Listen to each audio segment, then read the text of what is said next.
본당 신부가 수단을 입고 지나가면서 장을 옮기는 우리 직원 귀 뒤에 대고 구질구질하게 저런 거 싸들고 다닌다고 혼잣말을 하더랍니다.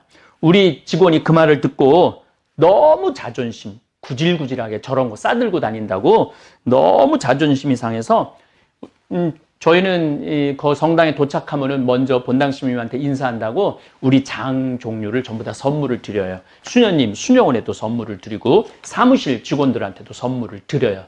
근데 우리 직원이 옮기다가 너무 화가 나갖고 사정을 해갖고 다시 찾아오고 싶을 정도로 자존심이 상했다고 그럽니다.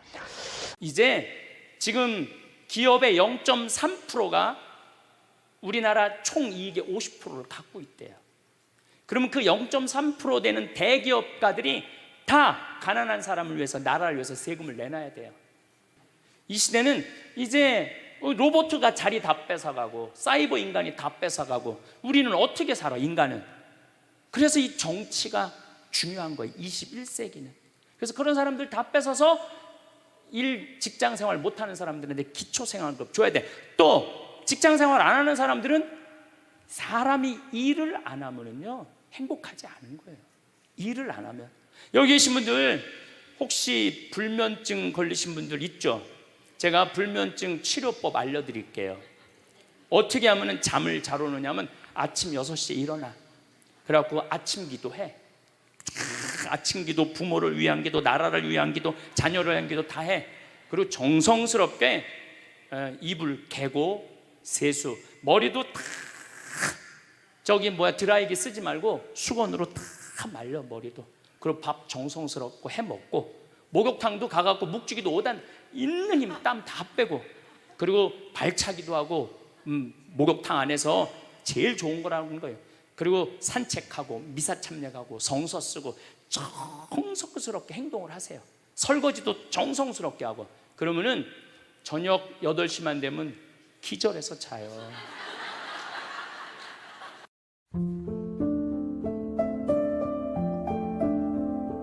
오늘의 영상은 신부님이 하셨던 명강의를 소개시켜드리고 황창현 신부님의 최신 강의와 근황을 알려드리려고 합니다. 또 마지막에 강의를 듣고 저의 생각과 여러분들의 댓글을 통한 생각을 나누는 시간이 있으니 함께 해주시길 바랍니다. 그럼 구독과 좋아요 눌러주시고 재미있게 시청해 주시길 바랍니다. 바로 시작하겠습니다.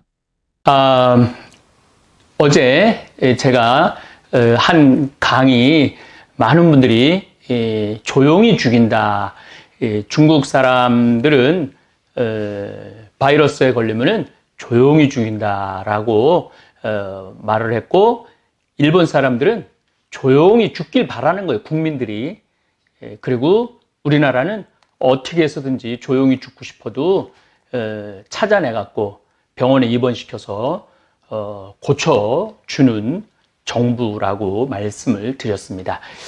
객관적으로 봐도 지금 중국, 한국, 일본을 보더라도 물론 우리나라가 조선시대 때 백성을 정말로 사람으로 취급하지 않고 개, 돼지로 취급을 했었죠. 그리고 세월이 흐르고 독재 정권, 군사 정권, 그 다음에 민주 정권, 이제 많이 자리를 잡아갖고 제가 보기에는 점점 발전하는 것 같습니다.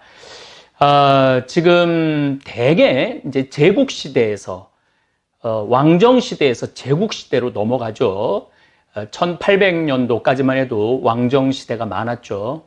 근데 1900년 1차, 2차 세계대전을 지내면서 제국 시대로 넘어가는 거예요. 한 나라가 여러 나라를 정복하는 시대. 그리고 제국 시대가 끝나고 난 다음에 그렇게 식민지로 있었던 나라들이 다 독립을 합니다. 독립을 할 때 정권을 누가 대개 잡느냐 하면 군부가 잡죠. 군인이 잡습니다. 군인이 잡고 난 다음에는 독재가 진행이 되죠. 우리나라는 조금 반대 성향이 있었어요. 이승만 정권에는 군인이 아니었죠. 그런데 중간에 쿠데타 때문에 이제 군부가 정권을 잡고 독재, 5.18 광주 민주화 운동 때 전두환 정권 군인 정권이 수많은 우리 젊은이들을 죽음으로 몰아넣고 정권을 잡았죠. 그리고 1987년 저도 그때 데모 방학하는 날 신학교에서는 데모를 못하니까 방학하는 날 수원 북수동에서부터 역정까지 함께 나도 이 민주화에 함께 해야 되겠다 하고 했던 기억이 나고 최루탄을 뒤집어 썼던 기억도 납니다. 그럼에도 불구하고 우리가 좀 성숙하지 못하고 무르익지 못했죠. 근데 점점 민주화 또 민주 정권이 생기면서 굉장히 좋은 방향으로 발전하고 있습니다. 그 얘기까지 어저께 제가 이 바이러스의 문제에 대해서 이야기할 때 말씀을 드린 것입니다. 어제 제가 강의하면서 제가 이제 댓글을 많이 본다고 말씀을 드렸어요. 맞아요. 빅토리아 여왕이 아니고 엘리자베스 2세죠. 제 나이 정도 되면은 말하다가도 깜빡깜빡 할 때가 많아요. 더욱이 뭐 1시간, 2시간 이렇게 강의할 때 생각 안 날 때도 사실 많습니다. 그래서 참 하나 외우면 2개 까먹고 2개 외우면 4개 까먹는 것 같습니다. 정정하겠습니다. 엘리자베스 2세 1926년에 태어났죠. 그러니까 나이로 따지면은 지금 거의 95살 된 여왕이 영국의 국왕으로 지금 있습니다. 자, 제가 전국으로 강의 다닐 때 이야기입니다. 10년 전쯤의 일입니다. 저는 강의 다닐 때마다 생태마을에서 생산한 된장, 간장, 고추장, 생태맘, 청국장, 가루, 찌개용 청국장을 들고 다니면서 팔았습니다. 오늘 잠깐 댓글을 보니까 남편이 당뇨가 들었는데 6개월 동안 이걸 꾸준히 먹으니까 이 당뇨도 수치가 내려가고 그 다음에 변비도 없어졌다고 너무너무 감사하다라는 글을 제가 읽었습니다. 그럴 때마다 저는 참 행복한 사업가죠. 그리고 행복한 생태마을 을장입니다. 어쨌든 제가 대부분 강의를 2시간 정도 초청 강의할 때 하는데 중간에 10분이나 15분 쉬는 시간에 평창 생태마을에서 생산한 장류 제품을 팔았습니다. 물론 제가 쓴 책들도 들고 나가서 판매하고 사인도 많이 해 주었습니다. 그 덕에 사실은 보통 저자들보다도 책을 훨씬 많이 팔았죠. 정말 엄청나게 대충 총 한 100만 권 정도 팔은 것 같아요. 이제까지 제가 쓴 책을. 작가로서는 정말 말도 할 수 없는 큰 기쁨의 그러한 작가죠. 저는 참 사제이기 때문에 유리한 부분이 참 많습니다. 한마디로 장돌배기 같은 장돌배기죠. 같은 삶을 15년 정도 산 것 같습니다.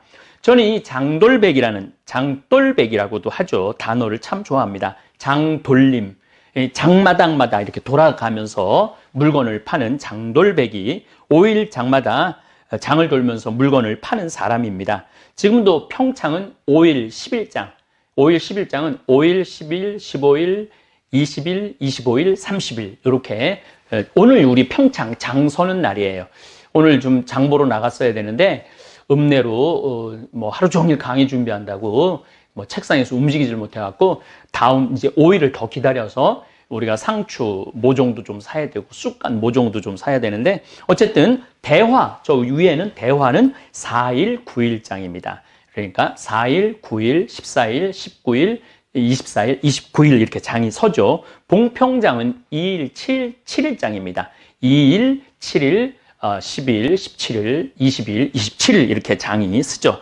그러면서 이렇게 장돌뱅이들은 이제 하루하루 날짜가 되니까 대개 다 20km 거리예요.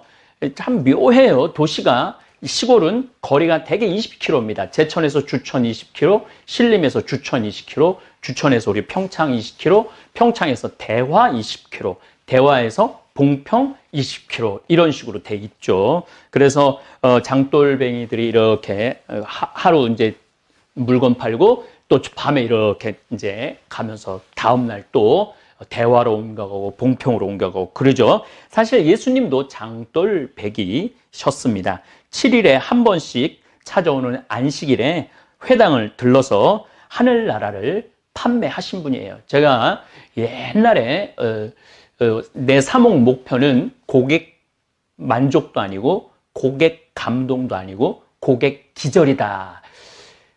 저는 우리 많은 교우들한테 하늘나라를 파는 영업사원이라고 생각을 해요. 하늘나라가 좋으니까 사시라고.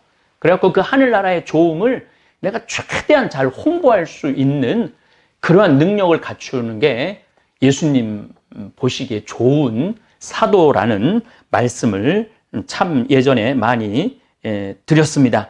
저 역시 장돌배기로 전국을 돌아다니면서 하느님 나라를 판매했습니다. 지금은 유튜브를 통해서 하느님 나라를 팔고 있습니다. 하느님 나라 좋다고 이렇게 많이 얘기를 하죠. 이 유튜브가 엄청난 공간입니다.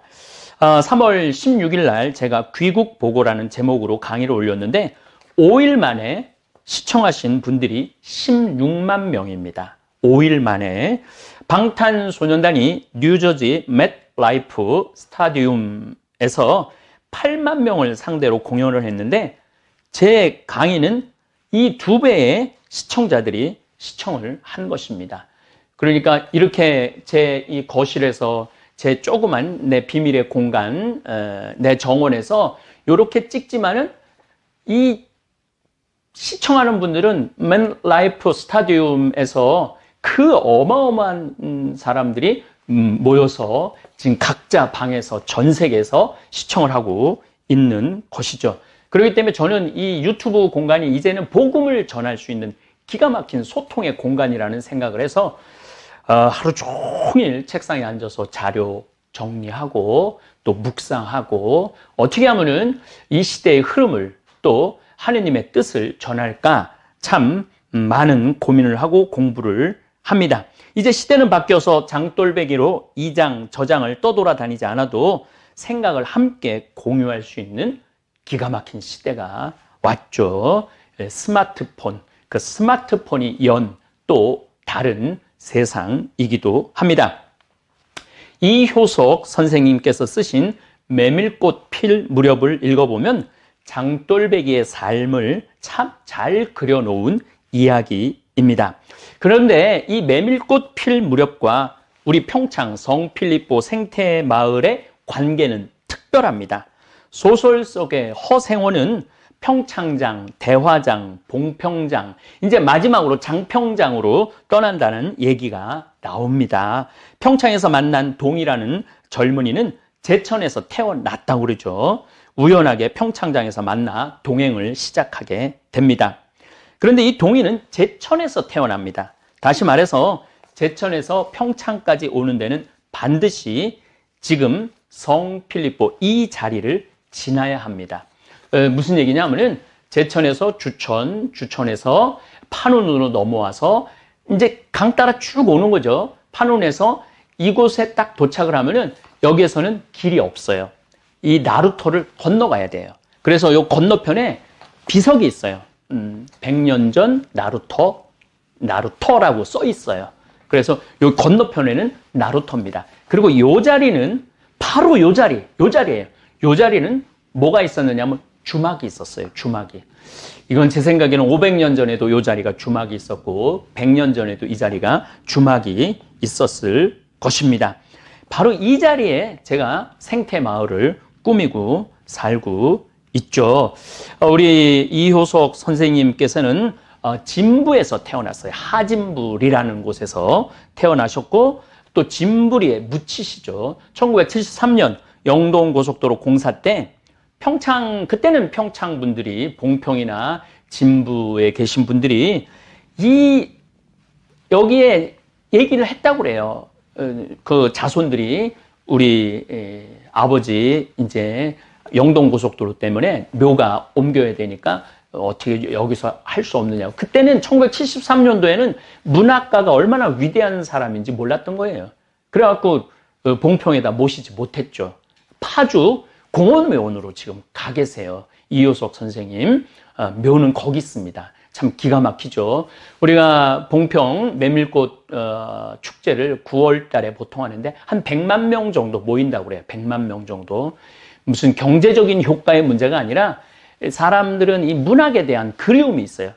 만약에 이효석 선생님의 묘가 그 물레방아 옆에 있었다면 제가 보기에는 100만 명이 오는 게 아니라 300만 명, 500만 명이 올 겁니다. 그런데 그 문학가의 그 귀중함을, 그러니까 예술의 귀중함을 그때 시대 때는 몰랐던 것이죠. 어쨌든 평창초등학교를 6년을 이효석 선생님이 다니셨어요. 그렇기 때문에 이효석 선생님은 제천, 주천, 평창, 대화, 제가 이제 그 메밀꽃 필 무렵의 길을 말씀을 드리는 거예요. 대화, 그 다음에 그 유명한 봉평, 물레방앗간에서 하룻밤에 만난 그 여인과 사랑에 나누는 그러한 얘기죠. 그래서 이 자리가 이효석 선생님이 이 자리를 분명히 알고 우리 생태마을을 분명히 알고 계셨던 것이죠. 그래서 저는 그런 그 연계성을 갖고 있으면서 이곳은 많은 사람들이 쉬었다 갔던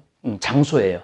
그렇기 때문에 성필리포 생태마을 피정의 집, 온 세상을 떠돌아다니는 나그네들이 이곳에 와서 쉬고 가는 그런 기가 막힌 공간으로 재탄생했죠.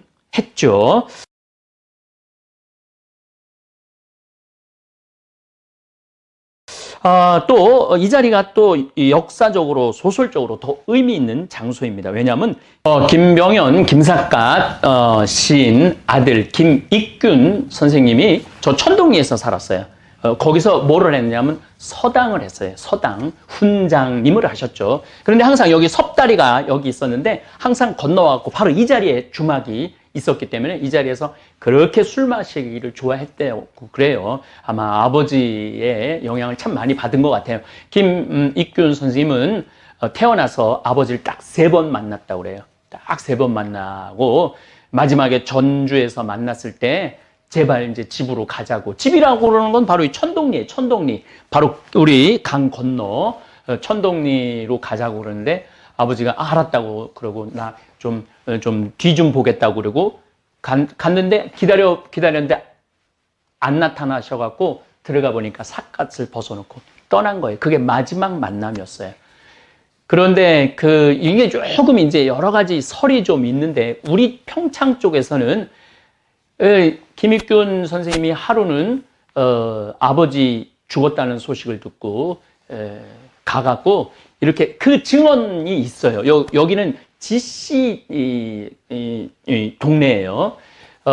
그 지씨 동네인데 지씨성을 가진 분들의 집장촌이죠. 하루는 어디를 아버지 모시러 간다고 그래갖고 이렇게 함에다가 이렇게 그러니까 이제 화장을 해갖고 와갖고 여기다 묻었다고 그래요. 지금은 영월 김삿갓 그 묘가 거기 있다고 그러는데 이 지역의 사람들의 증언을 들어보면은 묻어갖고 항상 아버지한테 벌초도 하고 아버지를 잘 모셨다고 이 지역 사람들은 그런 증언들을 하고 있어요. 어쨌든 그 김익균 선생님은 요 자리가 이 주막 자리였기 때문에 항상 여기 섭다리를 건너와갖고 여기서 술 마시는 걸 참 좋아했다고 그래요. 근데 한 겨울에 술을 너무 마셔갖고 섭다리를 건너다가 떨어져요. 그래갖고 다리에 떨어져서 죽어요. 그 같이 가던 친구가 이 상투를 풀어갖고 섭다리 거기 그 기둥에 묶어놓고 사람을 부르러 갔다 와 보니까 죽었다고 그럽니다. 그래서 김익균 선생님의 묘는 여기 있습니다, 지금. 그리고 이 자리가 제가 20년 전에 왔을 때도 이 자리가 주막은 아니고 뭐 식사도 하지만은 술도 파는 자리로 제가 그 집에서 한 2년, 3년 살았어요.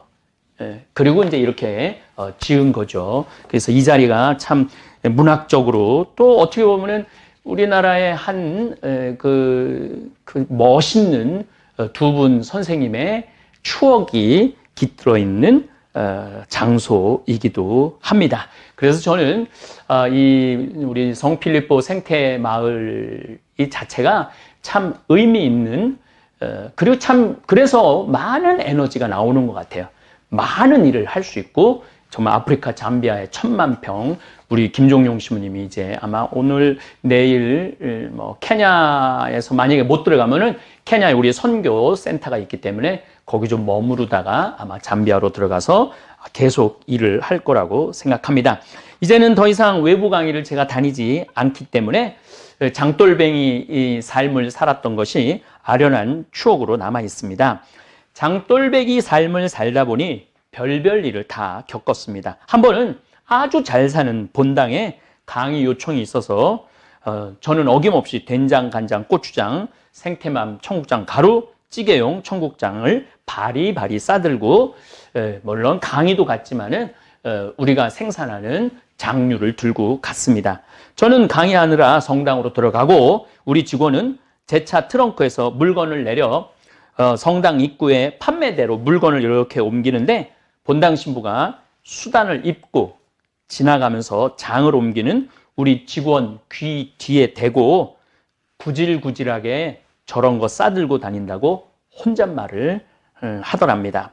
우리 직원이 그 말을 듣고 너무 자존심, 구질구질하게 저런 거 싸들고 다닌다고 너무 자존심이 상해서 저희는 그 성당에 도착하면은 먼저 본당 신부님한테 인사한다고 우리 장 종류를 전부 다 선물을 드려요. 수녀님, 수녀원에도 선물을 드리고 사무실 직원들한테도 선물을 드려요. 근데 우리 직원이 옮기다가 너무 화가 나갖고 사정을 해갖고 다시 찾아오고 싶을 정도로 자존심이 상했다고 그럽니다. 보통 제가 강의 밤 10시에 끝나고 교우들과 사진 찍고 책 사인해주고 우리 직원은 팔다 남은 물건을 다시 바리바리 싸서 차 트렁크에 넣고 생태마을에 들어오는 시간은 새벽 1시쯤 됩니다. 그런데 들어오면서 직원이 그러더라고요. 오늘 신부님, 거기 본당 신부님한테 구질구질하게 저런 거 싸들고 다닌다는 얘기 들었다고 너무너무 화가 난다고. 근데 저는 자존심 하나도 안 상했어요. 화도 안 났어요. 왜냐하면 나는 장돌뱅이니까 별소리를 다 들을 수 있죠. 그런 게 자존심 상한다면은 고고하게 살아갈 수 있죠. 고고하고 배고프고 그리고 또 한편으로는 맨날 다른 사람한테 손 벌리겠죠. 나 좀 환경운동하는데 도와달라고. 근데 저는 제가 지금 물론 저를 후원해주는 분 오늘도 누가 신학교 지라고 1,000만 원 보냈더라고요. 그렇게 돈을 보내도 저희들은 거기다가 손을 절대 안 댑니다. 우리 직원들 지금 40명 월급 주는데 그것 손 안 돼요. 우리가 된장, 간장, 고추장, 청국장 판매한 걸로 우리 직원들은 당당하게 월급 받아가죠. 구질구질하게 우리가 사는 게 아니고 당당하게 살아가고 있죠. 내 손으로 일을 하기 때문입니다. 노동은 신성한 것입니다. 피땀 흘려 내가 지은 수확한 작물, 또 내가 직접 매주 띄워 만든 된장, 간장, 고추장, 또 내 손으로 띄워온 청국장을 들고 다니면서 판매할 때 저는 제 자신이 구질구질하다고 생각해 본 적 한 번도 없습니다. 오히려 아주 자랑스럽고 당당합니다. 아마 오늘 이 시간에 시장에서 또 노동 현장에서 또 공장에서 피땀 흘려 성실하게 일하시는 모든 분들 본인이 구질구질하다고 생각하시는 분들이 있다면 더 이상 그렇게 생각하지 않으셔도 됩니다. 정말 구질구질하게 사는 사람은 피땀 흘려 노동하지 않고 다른 사람 등쳐먹고 사기치는 사람들입니다. 우리 직원들은 손가락에 부을 정도로 열심히 일을 합니다. 그리고 정말로 어깨가 아프고 그럴 정도로 매일매일 하느님 보시기에 참 좋은 모습으로 열심히 일하고 또 거기에 합당하다고 이야기하기는 제가 함부로 그렇게 말씀드릴 자신은 없지만은 제가 CEO 4제이기도 하지만은 생태마을 운영하는 을장 CEO로서 해줄 수 있는 한 최대한 해주려고 저는 노력을 합니다. 그래서 우리 기본급이 아마 정부에서 지정한 기본급이 한 180만 원 정도 되는데 우리는 초봉이 거기에 한 50만 원 더 높아요. 그래서 최대한 잘해주고 싶고 긍지, 자긍심 가지라고 항상 제가 말씀을 우리 직원들한테 이야기를 하죠. 절대 내가 된장, 간장, 고추장 들고 다니는 거 구질구질한 거 아니에요. 만약에 마음에 안 들면 안 사면 되는 거고 또 뭐 가끔은 아예 못 갖고 오게 할 때도 있어요. 그야말로 허탕 칠 때가 있죠. 그럴 때는 저는 또 강의 또 뭐 즐겁게 하고 그렇게 이렇게 세월 흘러서 20년의 시간이 지났습니다. 요즘 바이러스 때문에 많은 중소업자들 또 소상인들 참 힘들어 하죠. 정말 왜냐하면 제가 구질구질한, 남들이 보기에 구질구질하게 그런 거 들고 다니면서 저는 뭐 당당하게 했지만은 그렇게 하루하루 싸가는 거죠. 실력도 싸가고, 신뢰도 싸가고, 유통 시스템도 싸가고, 그렇게, 이렇게 시간을 지금까지 와서, 우리 생태마을은 사실은 지금 2달을 전혀 문을 닫고, 피정 손님, 이효석 선생님도 여기를, 길을 아시고, 소설의 한 장소로 이야기를 했고, 김병현 아들 김익균 선생도 이곳에 와갖고 막걸리 한 잔을 했던 이 자리에서 우리는 정말 행복한 시간을 보내고 있습니다. 사실 또 욕심도 없어요. 뭐 여기서 제가 떼돈을 벌고 싶은 생각도 없어요. 그저 우리 농민들 콩 수매해서 그거 건강하게 해서 우리 국민들한테 건강한 먹을거리 제공한다라는 그러한 당당함, 자신감이 있습니다. 그래서 그 구질구질하다는 그 말 제가 이렇게 들으면서 묵상을 참 많이 해요. 내가 구질구질하냐? 당당하냐? 근데 자기가 하는 일에 소신을 갖고 산다면은 뭐 그런 얘기 별로 중요하지 않다고 생각을 합니다. 사도 바울은 말합니다. 데살로니가 전서 4장 11절에 이렇게 말합니다. 우리가 여러분에게 지시하는 대로 조용히 살도록 힘쓰며, 전 진짜 요즘 조용히 살고 있죠. 조용하지만 결코 조용하지도 않고 또 유튜브 때문에 자기 일에 전념하고 자기 손으로 제 일을 하십시오. 자기 손으로 제 일을 하라고 그러죠. 그러면 바깥 사람들에게 품위 있게 처신할 수 있습니다. 내 손으로 돈을 벌면은요, 바깥 사람한테 자신 있게 처신할 수 있어요. 근데 내가 내 손으로 돈을 벌지 못하면은 사람이 비굴해져요. 비굴해지고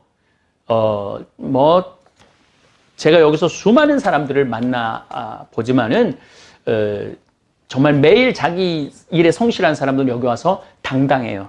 그런데 뭔가 좀 숟가락을 얹으려고 그러는 그런 분들이 있어요. 그런 분들은 정말 약간 좀 자신감이 없어 보이는 그런 면도 있습니다.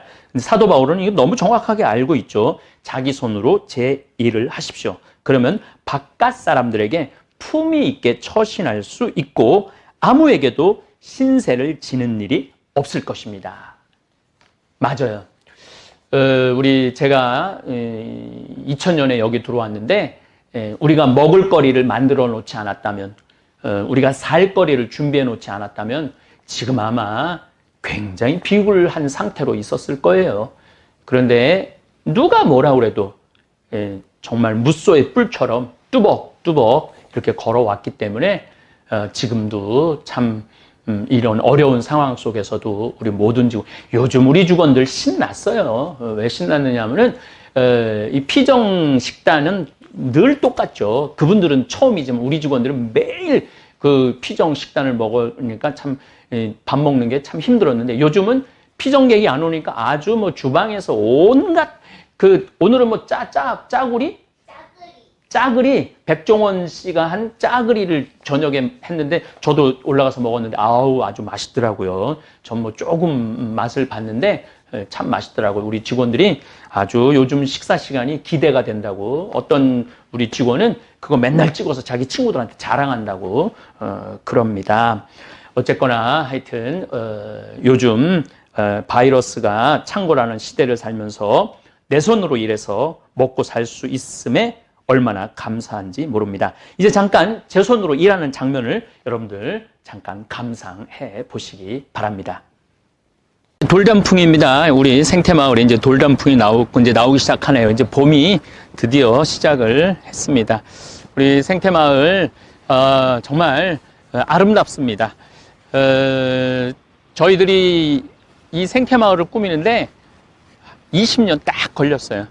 이제 올해부터는 조금 더 조경도 좀 많이 하고 많은 분들이 와서 정말 행복하게, 제가 우리말만 쓰려고 노력하는데 그야말로 영어로 하면 릴렉스하게, 좀 편안하게 많은 분들이 와서 쉬었으면 좋겠는데, 요즘 바이러스 때문에 온 국민이 자가격리를 좀 하고 있죠. 이 아름다운 저 하늘 좀 비춰봐. 이렇게 오늘 그냥 하늘이 예쁘고 그냥 좋은데, 이런 맑은 공기 우리 국민들이 많이 마셨으면 좋겠는데, 바이러스 때문에 우리 생태마을 지금 문을 닫고 있어요. 지금 2달째 문을 닫고 있는데, 하루빨리 이 문을 열 수 있도록 정부도 노력하고 국민도 노력하고 그랬으면 좋겠습니다. 예, 항아리가 많으면은 그 집이 부자인지 부자가 아닌지 잘 알 수 있다고 그러는데, 우리 생태마을 이렇게 항아리 이렇게 보시면은 반대쪽도 한번 비춰봐요. 예, 우리들이 이 장을 된장, 간장, 고추장 지금 담궈 놓은 겁니다. 제일 좋은 거는 3년 묵은 된장이 제일 맛있는데, 우리 된장 인기가 좋아갖고 이렇게 많이 담그는데도, 그리고 생태마을은 이제 제가 그 소금 간수 빼는 거를 좀 보여드릴 텐데, 소금을 미리 비금도에서 사놔서 간수를 빼갖고 장을 담급니다. 제가 늘 드리는 말씀이지만 우리 생태마을의 장은 매주 띄워갖고 또 그걸로 비금도 물로 된장, 간장, 고추장은 뭐 좀 다른 성격이 있죠. 고춧가루. 물론 고춧가루도 당연히 우리 생태마을에서 생산한 고춧가루로 고추장을 담급니다. 이게 메주가 온 우주가 들어있다고 그래요. 이게 메주가 왜 이 온 우주가 담을 수 있느냐 하면은 이 콩을 삶을 때 불로 삶잖아요. 벌써 불 들어갔죠? 콩 불릴 때 좋은 물로 콩을 불리잖아요. 그 수 들어갔죠? 나무는 우리들이 나무로 불을 뗄 때 그 나무도 들어가죠. 그 다음에 쇠솥에다가 삶죠. 그 다음에 흙에다가 황토에다가 띄우죠. 그래서 이렇게 메주를 이렇게 만드는 그 과정이 우주를 담는 과정이라고 그래요. 우주를 담는 과정. 그래서 우리는 그냥 단순히 메주를 먹는 게 아니라 우주를 먹는 거죠. 우주.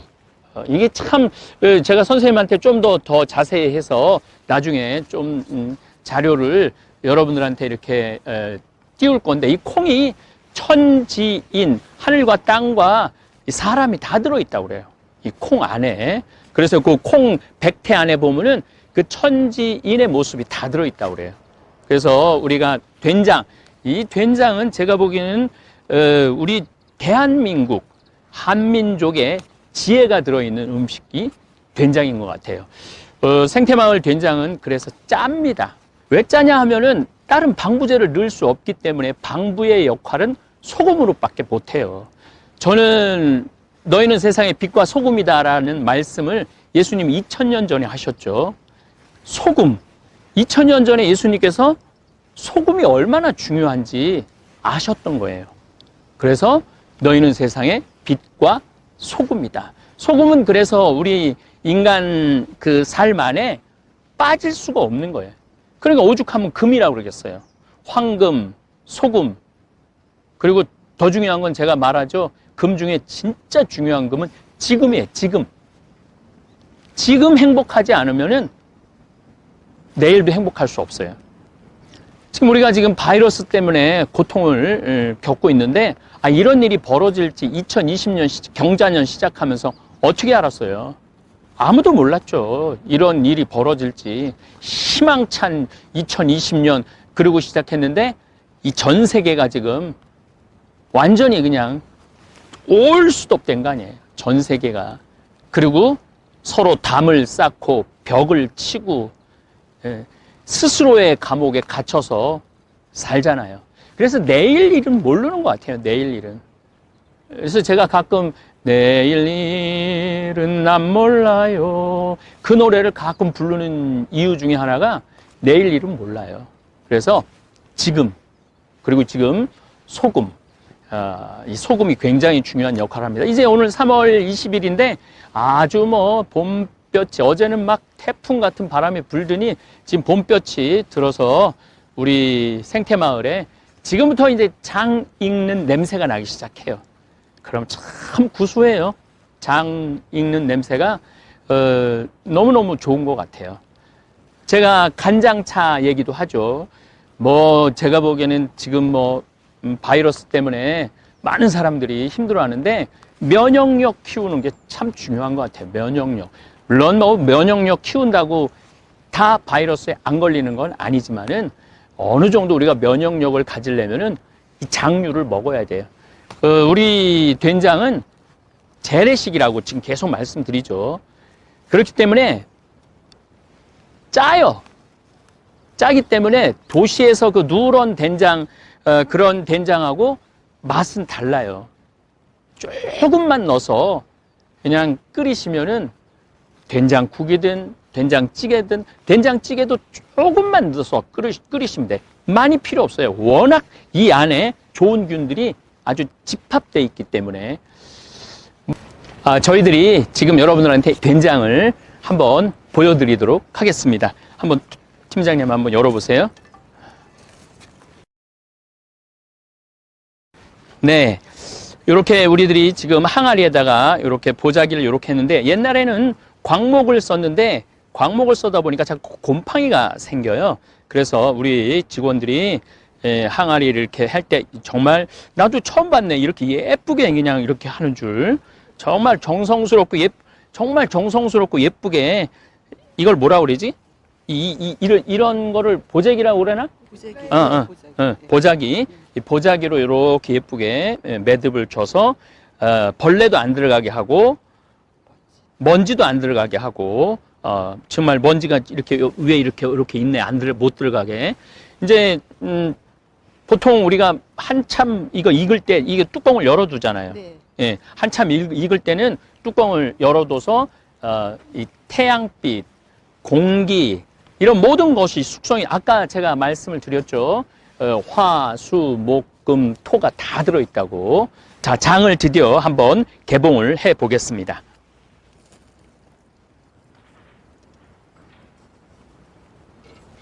저기 먼지가 확실히 뭐 이렇게 많이 있네. 예. 자. 진짜 냄새 좋으네. 여기 지금 태양으로 저렇게 아주 냄새가 정말 구수한 냄새가 납니다.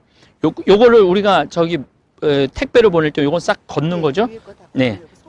예. 택배로 보낼 때는 위에 장은 전부 다 걷어 버리는 겁니다. 그래서 택배를 보낼 때는 요렇게, 요게 1kg입니다. 1kg. 요렇게 포장을 예쁘게 해서 여러분들한테 보내드리는 겁니다. 요 정도면은 보통 일반 가정에서 얼마나 먹을까요? 저는 일주일에 된장찌개를 2번 내지 3번을 먹어요. 저 밥 해주는 분한테 그냥 해달라고 그래요. 난 오늘 된장국 먹고 싶다. 된장찌개 먹고 싶다. 왜냐하면 이 된장국이 참 구수한 게 참 맛있는 것 같아요. 그래서 여러분들, 제가 오늘 이렇게 이제 특별히 오늘 3월 20일 날 우리 이제 이 생태마을 돌아가는 거 뭐 지금 자가격리들 하시니까 답답하잖아요. 더욱이 면역력을 키워주는 음식으로는 우리 생태마을 이 장이 최고인 것 같아요. 그래서 여러분들한테 특별히 이렇게 소개를 해드리고 함께 나누고 싶어갖고, 또 우리 생태마을이 도대체 뭘 하는 데인지 잘 모르는 분들 너무너무 많아요. 자, 저게 황토집입니다. 저거 제가 지은 겁니다. 믿어지지 않으시겠지만은 제가 포크레인으로 해갖고 제가 지은 건데, 기운이 다 딸려갖고 저 위에다가 사실은 그 노르웨이에 가보면은 저 위에다가 잔디를 심어갖고 꽃을 올리는데 그걸 하고 싶었는데 기운이 딸려갖고 저기까지밖에 제가 못했어요. 기운이 딸려서. 지금도 뭐 많은 분들이 이곳을 많이 이용을 합니다. 제가 이제 한번 저기도 지금 우리 은퇴하신 아주 높은 공무원 하시고 출입국 관리 국장까지 하신 분이 지금 저곳에서 한 10년 정도 지금 살고 계신데 저것도 제 손으로 지은 겁니다. 예, 제가 가장 좋아하는 텔레비전 프로그램은 나는 자연인이다입니다. 그걸 보고 있으면은 마음이 그렇게 편안해요. 자연인들 이렇게 이제 뉴스를 먼저 보죠. 그 정치인들 막 모습 보다가 자연인들 모습 딱 보면은 마음이 너무너무 편안해요. 그래서 저 역시 자연인으로 살고 있죠. 자연인으로 살고 있는데 제가 천주교 신부이기 때문에 천주교 사제이기 때문에 공적인 사람이기 때문에 그 혼자서의 유유자적을 누릴 수는 없죠. 또 물론 제가 혼자서 유유자적을 누린다면은 사제가 될 이유가 없죠. 많은 교우들한테 위로를 하고 또 많은 교우들한테 하늘나라의 신비를 알려주고 또 이 지구가 조금 더 건강해질 수 있도록 노력하는 것이 제 사명이죠. 하지만은 올해 어차피 이 바이러스 때문에 자가 격리 상태에 있기 때문에 올해는 좀 나는 자연인이다라는 마음으로 살고 싶고 생활 패턴도 그렇게 살고 싶어요. 그래서 여러분들한테 요거는 지금 이 꼭지 말고 다른 꼭지에 제목 자체가 나는 자연인이다라는 꼭지로 여러분들한테 제가 한번 황토집 짓는 과정, 또 농사 짓는 과정, 또 유기농으로 농사를 어떻게 짓는지 이런 것들도 한번 담아서 시리즈로 한번 여러분들한테 보여드릴 거예요. 그래서 사실은 이것도 나는 자연인이다의 일부분이죠. 제가 이 된장, 간장, 고추장, 그 다음에 생태맘, 청국장, 가루 만들려고 그랬던 이유 중에 하나가 우리 농민들 저기가 이제 마질이, 대상리, 대하리, 뭐 대상 1, 2, 1, 2, 2리 뭐 다 그러죠. 하리, 중리, 상리 뭐 이거 다 이제 이게 일제 잔재죠. 일제 잔재, 북리, 남리 뭐 이런 것들도 다 일제 잔재의 언어들이에요. 그래서 요즘은 뭐 김삿간면 뭐 아주 좋은 이름들로 바꿔가고 있고 제가 굉장히 기분이 좋아요. 그렇게 건강한 모습으로 어제도 차탄체 검진한다. 그 참 우리 대한민국 사람들이 보면은 굉장히 건강한 생각을 많이 갖는 것 같아요. 저희들이 2020년 경자년 간장 담그는 모습 여러분들한테 보여드리도록 하겠습니다. 매주를 저희들이 한 60일 정도 띄웁니다. 60일 정도 띄워갖고 정월 안에 소금 18도, 염도 18도를 맞춰서 우리는 비금도 소금을 씁니다. 간수를 한 3년 정도 빼죠. 3년? 네, 3년 정도 간수를 제가 이제 나중에 이제 소금도 저희들이 한번 보여드리도록 하겠습니다. 간수를 빼서 정월 안에 2월 7일 정도 했습니다. 그리고 한 50일 정도 담그고 난 다음에 장가르기를 합니다. 여러분들 이렇게 보시면은 숯이 있는데 이거 숯은 메주의 독성을 빼는 거예요. 메주의 독성만 빼는 것이 아니고 이 숯이라는 게 참 신비한 것 중에 하나가 나쁜 것들을 흡착을 하는 능력이 있어요. 숯이. 그래서 여러분들 그 수돗물 이렇게 드실 때 아주 특별한 삼투압, 그 서울은 지금 삼투압으로 수돗물을 정화를 해서 먹는데 그러지 않는 한 대개 백탄으로 마지막으로 걸러서 여러분들 집으로 가는 거예요. 그래서 숯이 우리 생활 안에 쓰여집니다. 그리고 이제 고추가 있는데 이 고추는 칼칼한 맛도 냅니다. 이 붉은 고추는. 근데 또 우리 전통적으로 나쁜 액을 막아주죠. 제가 말씀드렸죠. 그냥 간장, 매주 그냥 이게 그냥 화학 제품으로 하는 게 아니라 우주를 담는 거예요. 화수, 목금, 토. 우주를 담고 천지, 인을 담는 거예요. 그 기운을 담는 거죠. 그래서 여기다 새끼줄을 이렇게 치는 이유 중에 하나도 그 액을 막는 거예요. 새끼줄 많이 치죠, 여러분들. 그 금줄 할 때, 액이 태어날 때 새끼줄 하죠. 또 언제 새끼줄을 쓰느냐면은 부모님 돌아가셨을 때 머리에 대개 며느리들이 머리에 많이 하고 아들들은 허리에 많이 하죠.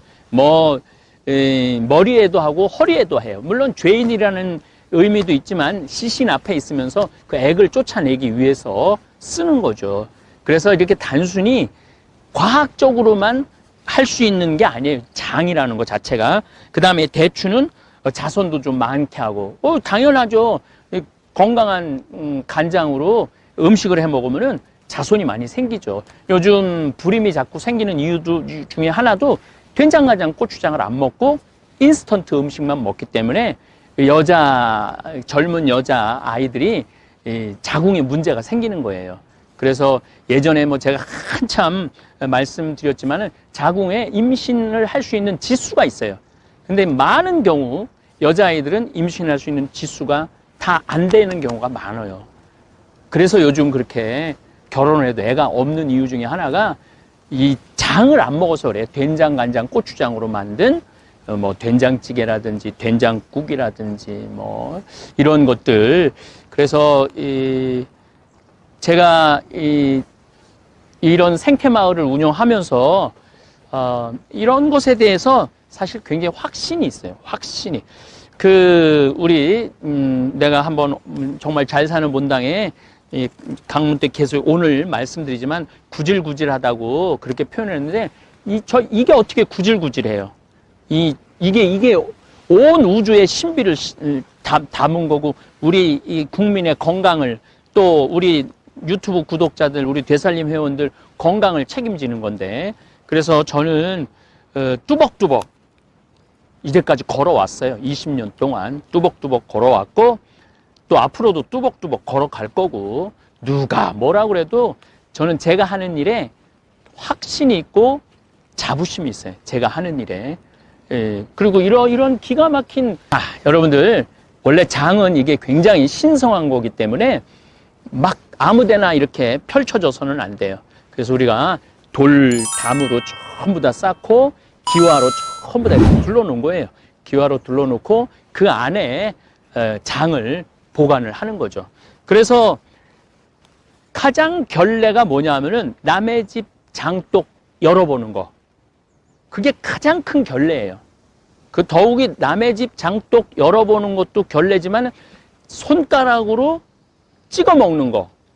이거는 뭐 말할 수 없는 결례죠. 왜냐하면은 그 장을 담그는 거는 그 장을 담그는 사람의 소양도 있는 거예요. 어떤 마음으로 이 장을 담그느냐. 또 이 장하고 그 집 며느리하고 이게 잘 맞아야지 장맛이 나는 거지.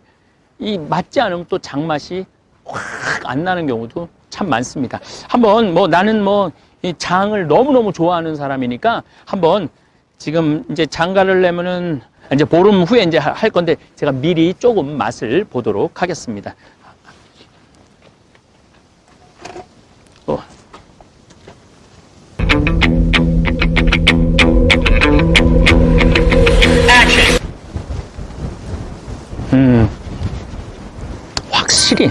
확실히 깊은 맛이 나. 닫아주세요. 그리고 이제 지금 참 옛날에는 이 뚜껑으로만 어떻게 했는데 요즘은 이게 바람이 통할 수 있도록 해놓고 먼지가 안 들어가고 태양빛을 그대로 받을 수 있도록 이렇게 참 잘 해놨어요. 요즘은 점점 우리 이 기술이 좋아지는 것 같아요. 요즘 바이러스 때문에 많은 분들이 힘들어하고 이러는데 사실은 제가 하는 강의를 처음부터 끝까지 듣는 분들도 있지만 띄엄띄엄 듣는 분들도 계신데 간장차라는 게 그렇게 우리 면역력 향상에 좋다고 그러잖아요. 요 정도 되는 거에 반 정도, 숟가락의 반 정도 여기다가 넣어서 그냥 차 마시듯이 마시면은 관절 아픈 분들도 좋고 뭐 여러 가지 몸 안 좋은 분들도 좋다고 그래요. 돈 들어가는 거 아니에요. 우리 조상님의 지혜가 들어가 있는 거를 먹는 거죠. 네. 잘 보셨습니까? 사도 바오로는 천막 짜는 일로 밤낮을 지새웠다고 고백하고 있습니다. 그리고 설교는 안식일에만 회당을 찾아다니면서 복음 선포를 하셨습니다. 제가 예수님은 장돌뱅이라고 또 바오로 사도 역시 장돌뱅이라고 말씀한 게 대개 안식일만 거의 모임을 가졌어요. 물론 중간에 한 목요일에 한 번 또 모임을 갖기도, 이 회당, 시나고게, 예전에 유대인들은 그런데 주로 안식일에 이렇게 이 시나고게, 그 갈릴리아는 7개 시나고게가 있었다고 그래요. 회당이. 그래서 한 주간에 한 군데씩 떠돌아다니면서 마치 우리 5일장 다니듯이 예수님께서 그렇게 하늘나라를 선포하셨죠. 저는 생태마을에서 하는 일이 얼마나 자랑스럽고 당당한지 모르겠습니다. 오늘을 고단하게 살아가는 모든 분들에게 저는 위로하고 싶습니다. 절대 구질구질한 삶이 아니라고. 이야기는 또 내일 제가 이어서 노동의 신성함에 대한 말씀을 드리도록 하겠습니다. 귀양 오늘 우리 김삿갓 얘기를 나왔으니까 우리 방랑시인 김삿갓 시를 예전에 아주 재미나게 읽었던 시입니다. 그래서 그 시를 하나 읽어 드리도록 하겠습니다. 제목은 시시비비입니다. 이해 저해 해가 가고 끝없이 가네. 이날 저날 날은 오고 끝없이 오네. 해가 가고 날이 와서 왔다 가는 또 가니 천시와 인사가 이 가운데 이루어지네. 요거를 한문으로 쓴 거예요. 이건 푸른 건데 그래서 이 김삿갓이 천재라는 거예요. 연년년 무궁거 일일일 내부 진래 연거월래래 우거 천신 사차 중최. 그 다음 시가 더 기가 막혀요. 여러분들 한번 들어보시면은 우리 김삿갓이 우리 어렸을 때 아마 우리 팀장님은 아마 방랑신 김삿갓 그러면서 이렇게 했던 라디오 그런 거 아마 기억나실 거예요. 저도 아주 어렸을 때 너무너무 저 초등학교였으니까 무슨 뜻인지 몰랐지만은 그 목소리, 성우가 참 목소리가 좋았던 것 같아요. 그때, 요거 여러분들 읽어드리도록 하겠습니다. 요즘 유튜브에, 댓글을 보면은 네가 옳으니, 내가 옳으니 서로 의견이 분분하고 심지어는, 좀, 폭력적인 언어까지 쓰는 분들도 있는데, 우리, 김삿갓 시인의 이 기가 막힌 내용을 좀 들어보고 조금 마음의 여유를 가지시라고 제가 이 시시비비라는 시를 마저 읽어드리도록 하겠습니다. 옳은 것 옳다 하고 그른 것 그르다 함이 꼭 옳진 않고 그른 것 옳다 하고 옳은 것 그르다 해도 옳지 않은 건 아닐세. 그른 것 옳다 하고 옳은 것 그르다 함. 이것이 그른 것은 아니고 옳은 것 옳다 하고 그른 것 그르다 함. 이것이 시비일세. 이거를 한문시로 바꾸면은 이렇습니다. 시시 비비비 시시 시 비비 시 비비 시 시 비비 시시 비비 시시 비비 시시 비. 감사합니다.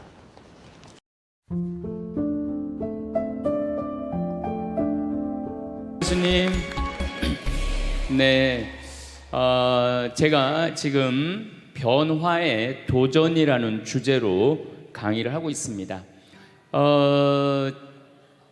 지금은 4차 산업혁명 시대에 들어서고 있다고 그래요. 도대체 4차 산업이 뭐냐? 1차 산업은 증기기관의 발명 이후부터 1차 산업이에요. 1800년서부터 한 1900년대까지 이 와트라는 사람이 증기를 가지고 힘을 쓰면서부터 증기기관차, 증기기선, 배, 그 다음에 옷 짜는 것도 증기방적기 이래갖고 영국에서 시작된 산업혁명을 1차 산업이라고 그래요. 그리고 2차 산업은 에디슨이 1905년에 발견한 전기. 이 전기, 이게 1905년에 에디슨이 발명한 거예요. 그래서 이 전기로부터 시작되는 것을 2차 산업이라고 그래요. 지금 우리는 이 전기의 혜택을 다 받고 살죠. 여러분들 전기 다리미, 그 다음에 세탁기, 냉장고, 텔레비전, 전기 아닌 게 하나도 없어요. 여기 계신 분들은 2차 산업의 혜택을 받고 사시는 분들이죠. 그런데 3차 산업은 컴퓨터, 인터넷, 특별히 스티브 잡스가 시작한 스마트폰, 이게 완전히 세상을 완전히 바꿔놓은 것 3차 산업이에요. 그러니까 여러분들은 1차 산업 때는 안 태어났지만은 2차 산업, 3차 산업은 누리고 사시는 분들이에요. 그런데 지금은 무슨 시대로 들어서느냐 하면 4차 산업 시대로 들어서고 있어요. 4차 산업이라는 건 뭐냐면은 인공지능, 로봇, DNA 조작, 이런 이 완전히 새로운 세상이 펼쳐지고 있죠. 지금 1940년도에 태어나신 분들, 1940년에서 49년 사이에 태어나신 분들 손 들어보세요. 이분들이 제일 복잡한 세상 속에서 살아가는 거예요. 이게 너무 세상이 변하는 걸 다 누리고 살아가는 분들이 지금 1940년서부터 50년, 1950년, 60년에 태어난 분들이 2차 산업, 3차 산업, 심지어 4차 산업 시대까지 살고 있는 거예요. 1941년에 이제 내일 모레겠네요. 12월 8일 날 일본이 진주만을 습격을 해요. 그거를 여러분들은 무슨 전쟁으로 들었느냐면 대동아 전쟁으로 들었어요. 그거는 일본 입장이고, 일본이 대동아 전쟁이지 우리는 아무 상관없어요. 근데 우리는 대동아 전쟁에 내가 그때 고생했다고 그러는데 그건 일본의 속국의 입장이야. 그러니까 그 대동아 전쟁이라는 말 우리 쓰지 말아야 돼. 태평양 전쟁이겠지. 미국하고 일본하고 한 전쟁. 그 태평양 전쟁 속에서 태어나갖고 고생이란 고생은 다 한 분들이 지금 70대예요. 그 전쟁 끝나고 좀 나은 줄 알았더니 6.25가 또 터졌네. 그래갖고 또 피난 가고 또 일사후퇴 겪으면서 고통 겪고, 전쟁 끝나고 난 다음에는 우리나라가 아프리카에 있는 웬만한 나라들보다 못 살았어요. 아프리카에 있는 웬만한 나라보다 못 살았어. 전쟁 끝나고 난 다음에 정말로 허리띠 졸라 매가면서 잘 살아보자고, 우리도 한번 잘 살아보자고, 그래갖고 너무 가난한 나라에서 올해 우리가 3만 달러를 넘었을 거라고 그래요. 3만 달러를 넘었으면은 드디어 선진국에 들어서는 거예요. 가장 가난한 나라에서 선진국까지 변화를 여러분들은 경험하고 계신 거예요. 그러니까 여러분들은 너무나 혼란스러운 세상 속에서 이날 이때까지 헤쳐나오고 계신 거예요. 근데 문제는 이제 2020년부터 펼쳐질 4차 산업 시대, 이것까지 살아야 되니까 얼마나 복잡해. 이것까지 살아야 되니까 그냥 중간에 살다가 죽으면은 이 꼴 저 꼴 안 보고 그냥 좋은데, 아니 안 죽으면서 지금 70대 후반 되신 분들 앞으로 보통 20년 정도 더 사실 거예요. 70년대 후반 되신 분들. 근데 60대 되신 분들은 120살까지 거의 살 거예요. 지금 60대 되신 분들은. 그리고 재수 없는 60대들은 200살까지 살 거예요. 200살까지. 재수 없는 60대들은. 그 이야기를 제가 오늘 하려고 그러는 거예요. 자, 제가 한 10년 전에 평화방송에 이런 강의를 했었어요. 아마 또 평화방송에서 계속 틀어주니까 그 내용이 나올 거예요. 10년 전에 한 얘기예요. 앞으로 2020년이 되기 시작하면은 인간은 세 종류로 나눠질 것이다. DNA 조작 인간. 이제 DNA를 조작할 수가 있어요. 우리가 눈을 밝게 할 수도 있고, 귀를 잘 들리게 할 수도 있고, 근육이 완전히 이 아놀드 슈왈거네처럼 근육이 막 이렇게 튀어나오게 할 수도 있어요. 운동 안 해도 DNA 조작 인간. 옛날에는 DNA를 한번 내가 DNA가 어떤지 검사하려고 그러면은 2억 내지 3억이 들었어. 그런데 지금은 내 DNA를 검사하는데 얼마면 검사할 수 있냐면 5만 원이면 검사할 수 있어요. 5만 원이면. 세상이 엄청 변한 거예요.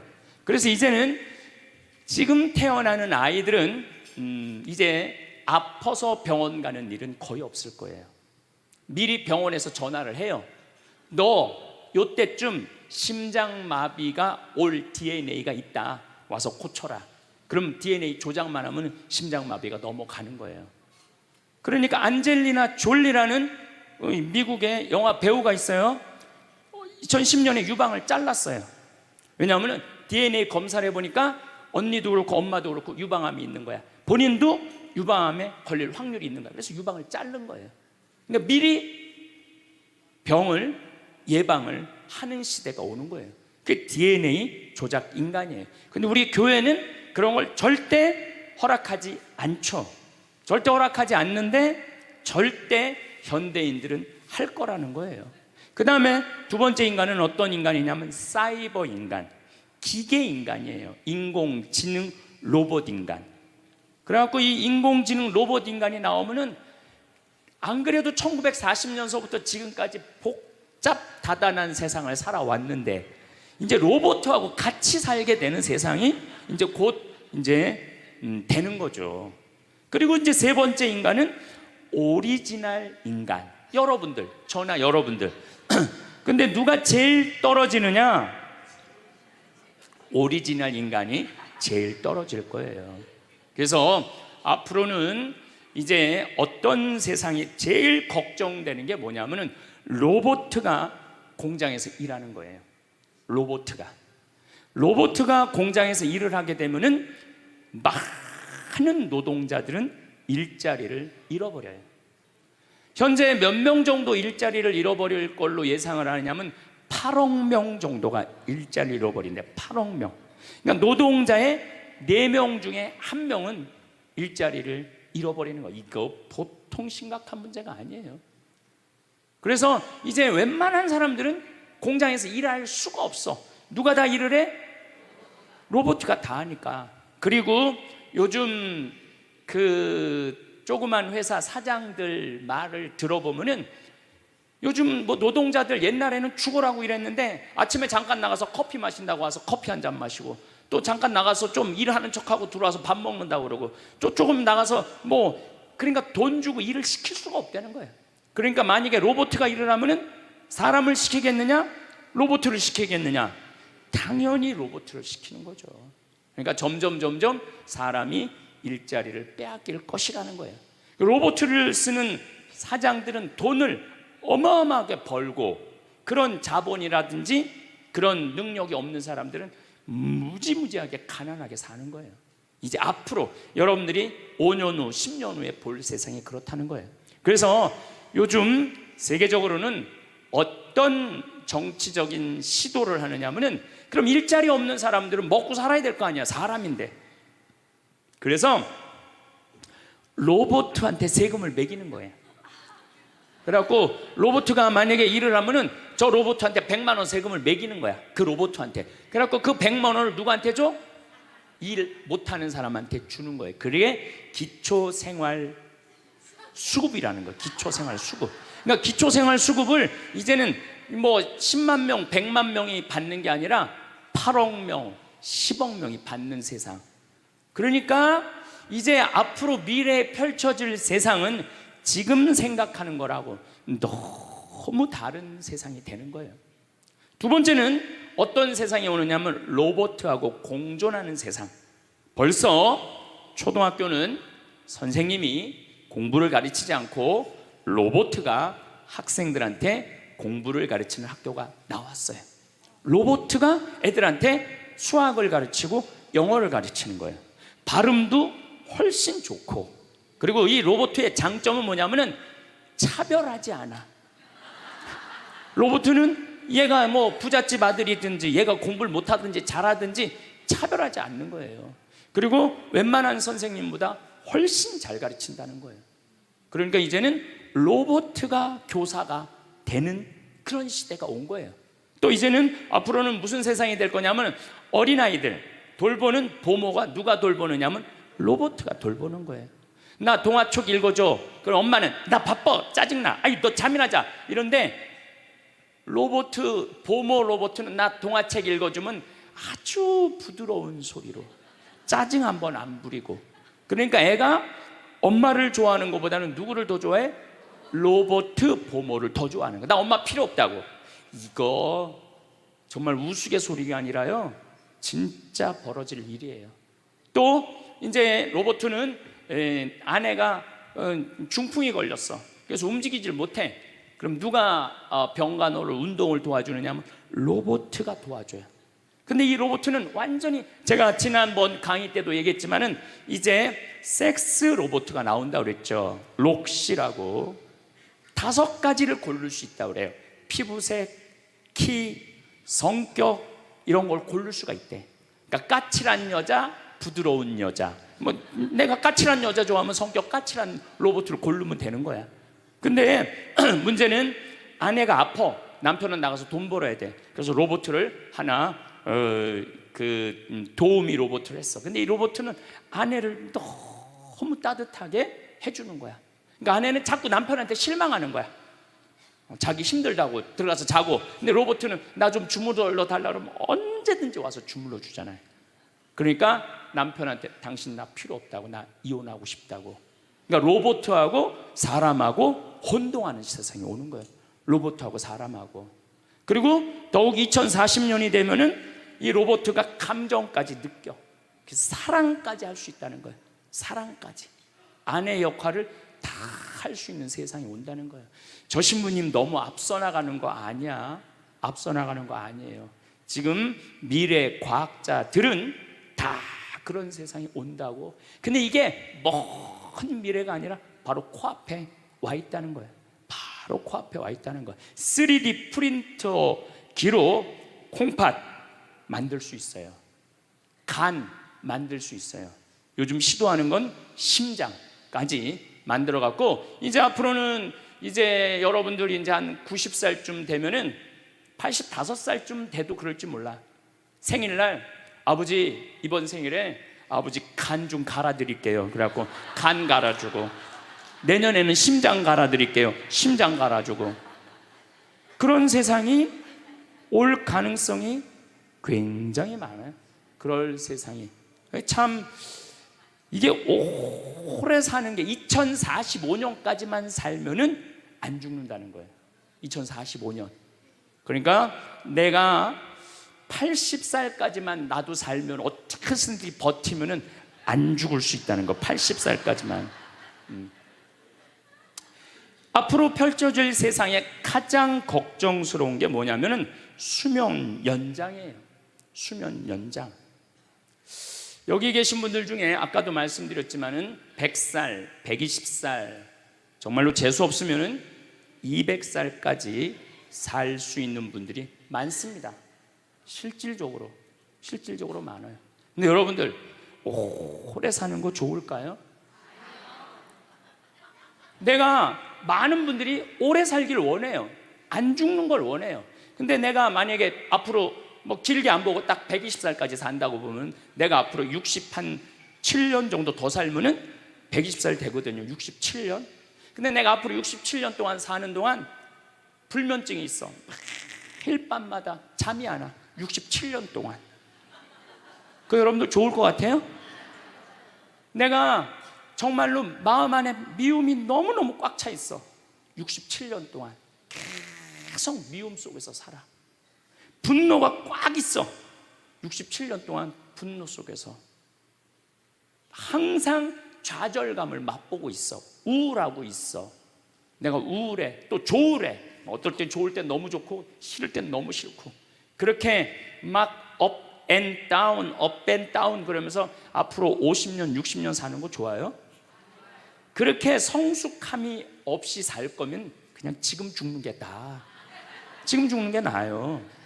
내가 앞으로 60년 동안 살면서 매일매일 감동하고 매일매일 행복하고 매일매일 감사하고 매일매일 사랑한다면 앞으로 60년 사는 거 괜찮겠죠. 그런데 60년 내내 잠도 못 자고 미움 속에서, 자식들 원망 속에서, 외로움 속에서, 배신 속에서, 불행 속에서 오래 사는 거 좋아요? 적당한 나이에 죽는 거 내가 보기엔 그 축복이에요.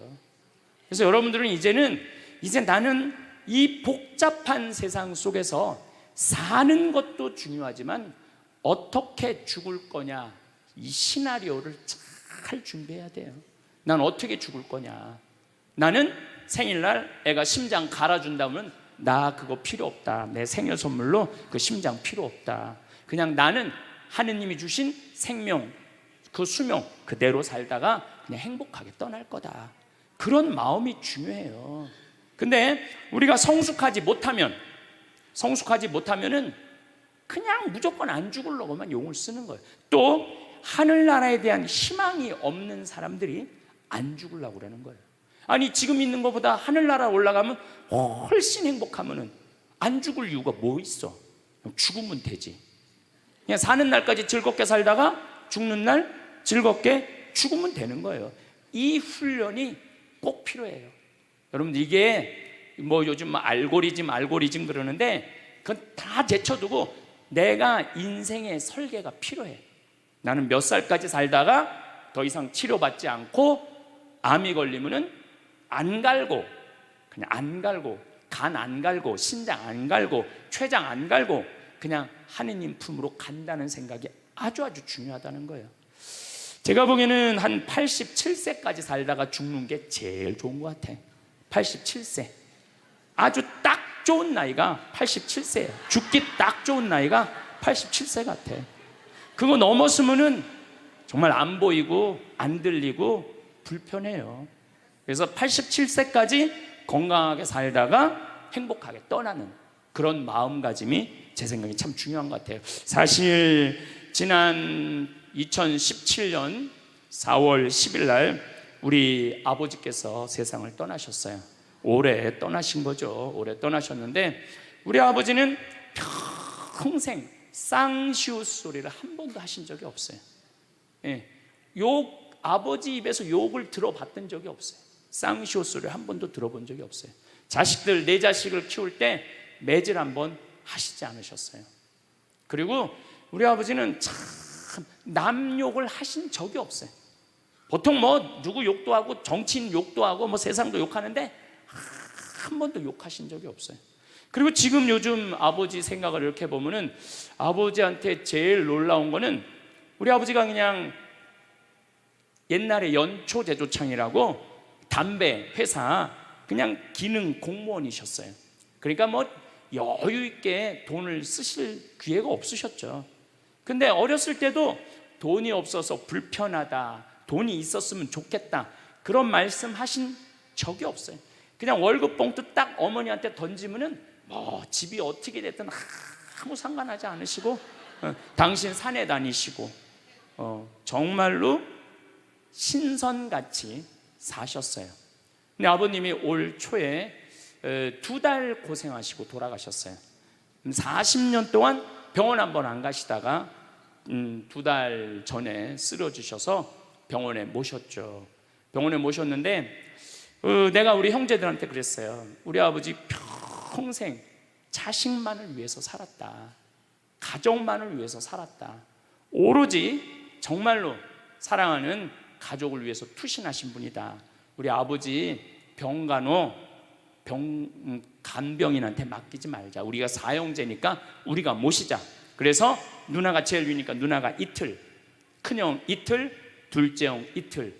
난 이제 장가 안 갔으니까 나는 하루.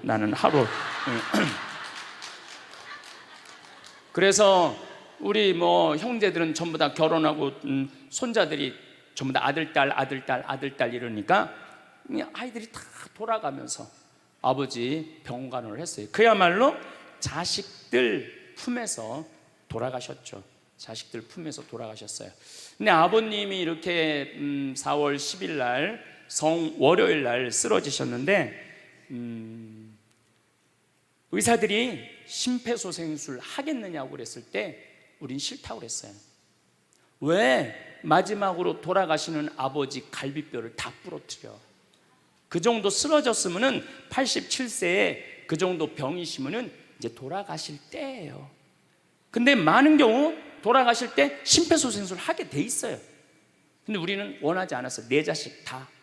그리고 아버님이 이 골수염이라는 이 병을 앓으셨는데 좀 많이 아프신 병이에요, 마지막에.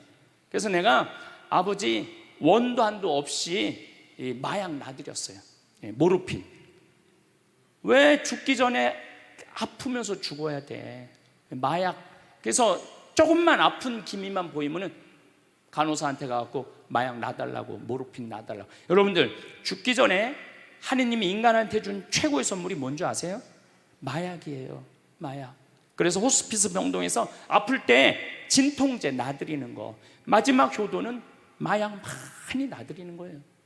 그래서 우리 아버지 돌아가시기 전에 원도 한도 없이 마약 하고 가셨어요. 원도 한도 없이. 그 조금의 고통을 덜어주는 게 내가 보기에는 효도라는 생각이 들더라고요. 아버지 이렇게 쓰러졌을 때 생명 유지 장치 하겠느냐고 의사들이 얘기를 하더라고요. 우리는 아무도 원하지 않았어요. 그냥 아버님 편안하게 보내드리고 싶다고. 왜? 우리 아버지는 참 행복하게 사셨어요. 자식들이 아버지를 너무너무 좋아하고 사랑하고. 그래서 뭐 효도를 뭐 원도 한도 없이 해드렸냐, 이럴 건 자신 있게 말씀 못 드리죠.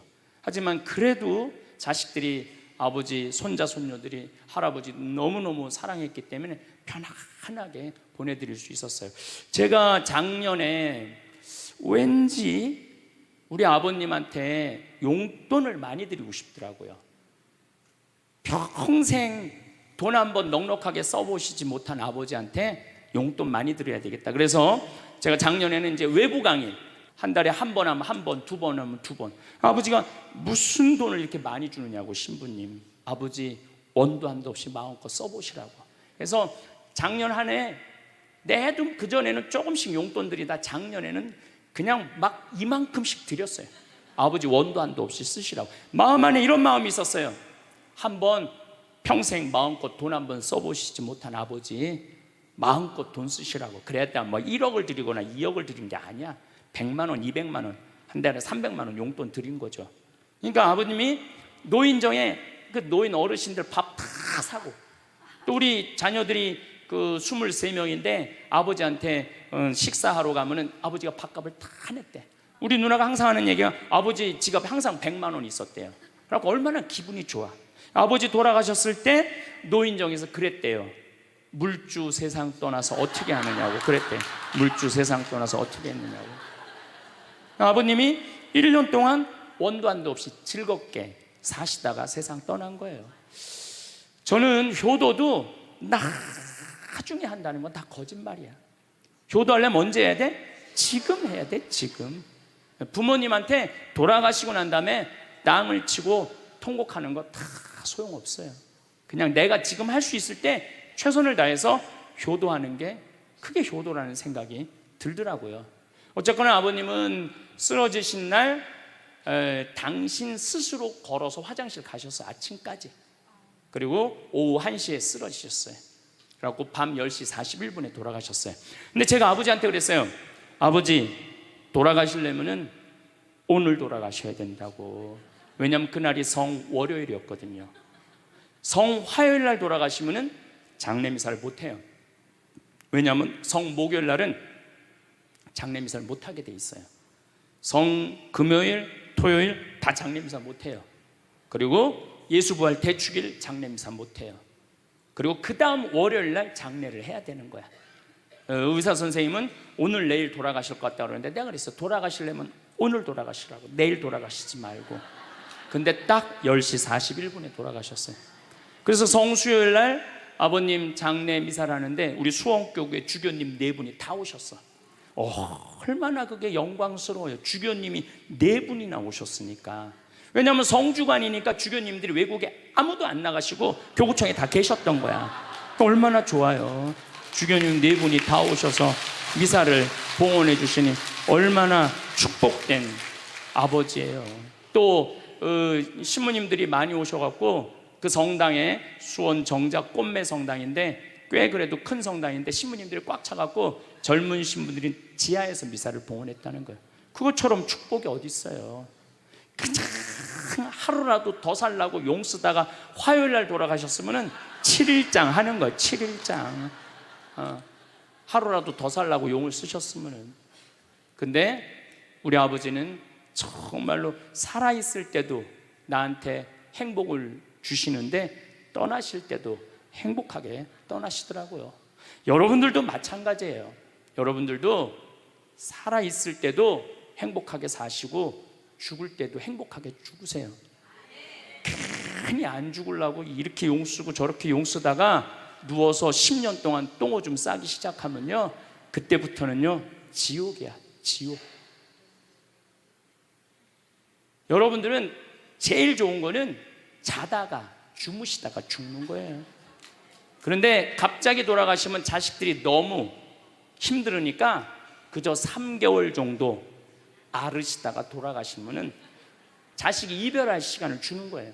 자식이 이별할 시간 주는데 3개월이 넘었으면 그때부터 우리 아버지 언제 죽나. 내가 며칠 전에 들은 얘기예요. 멀쩡한 집에 딸 둘이 무당한테 가갖고 그랬대요. 우리 엄마 언제 죽느냐고. 그래서 무당이 그랬대요. 엄마가 지금 아프냐고. 안 아픈데 너무 건강한데 우리를 너무 힘들게 해갖고 언제 죽는지 너무 궁금해서 와봤다고. 이게 부모 자식지간의 일이야. 부모 자식지간의 일이야. 그러니까 여러분들은 이제 자식한테 뭘 기대서 산다는 생각 꿈도 꾸지 말고, 죽을 때도 자식한테 효도 받는다는 생각하지 말고 여러분들이 알아서 미리 써놓으세요. 그 엘리자베스 퀴를러 로스라는 호스피스, 유명한 시카고 대학의 호스피스 박사가 있어요. 이분은 2,500명 죽었다 살아난 사람들, 죽었다 살아난 사람들 여러분들 많은 거 아시죠? 왜 죽었다 살아난 사람들이 많아요? 심폐소생술 때문에. 의술이 좋아갖고 죽었다 다시 살아난 사람들 2,500명을 조사를 해봤어. 근데 죽었다 살아난 사람들의 경험, 하늘나라에 대한 경험을 얘기를 들어보니까 너무 평온하고 너무 행복하다는 거예요. 그리고 죽으면은 바로 몸에 빠져나가서 자기를 본대요. 자기를.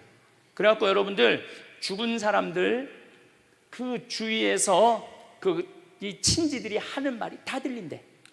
그 몇 분 동안, 하늘나라 올라가기 전에 몇 분 동안은. 그러니까 절대 죽은 사람한테 그렇게 살더니 참 잘 죽었다 그런 소리 하면 안 된다는 거예요. 끝까지 좋은 소리를 해야 된다는 거예요. 사랑한다, 고맙다, 하느님 품으로 가라, 예수님 마리아 요셉한테 가라, 정말로 기도해 줄 테니까, 이렇게 말해야지. 그렇게 우리를 괴롭히더니 이렇게 죽는다고 정말로 지옥에 갈 사람이라고 이렇게 말하면은 다 영원히 듣는다는 거예요. 그리고 죽었다 살아난 사람들의 아주 기가 막힌 얘기는 앞 못 보는 사람은 죽으면 다 보인다는 거예요. 눈이 다 보인다는 거예요. 그게 그냥 하는 게 아니라 다시 살아 돌아와서 아무것도 못 봐. 근데 의사가 무슨 반지를 어떻게 꼈고 이 병원이 어떻게 생겼고 누가 어디 자리에 있습니까? 다 아는 거야.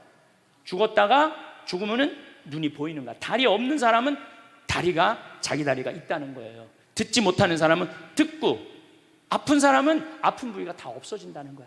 그러니까 여러분들 지금 살아있으면서 몸에 허리도, 아까 할아버지 한 분 안수해달라고 그래갖고 허리가 막 이렇게 구부러진 사람 죽으면 딱 펴진다는 얘기예요. 그러니까 완전히 사도 바오로의 말씀처럼 새로운 모습으로 변하는 거야. 죽으면 끝이 아니야. 하느님께로 가는 여행의 시작이에요. 그러니까 죽는 거를 막 그냥 밀어내시지 마세요. 한 70년, 80년 살았으면 살 만큼 살지 않았어? 그렇죠? 뭐하러 200년을 살아? 뭐하러 300년을 살아? 또 200년, 300년 사는 것도 좋아요. 그런데 정말로 감동 속에서, 행복 속에서, 사랑 속에서 200년, 300년을 살면 좋지. 근데 여러분들 한 200살 되면 여러분들하고 놀아줄 사람이 몇 명이나 될 것 같아?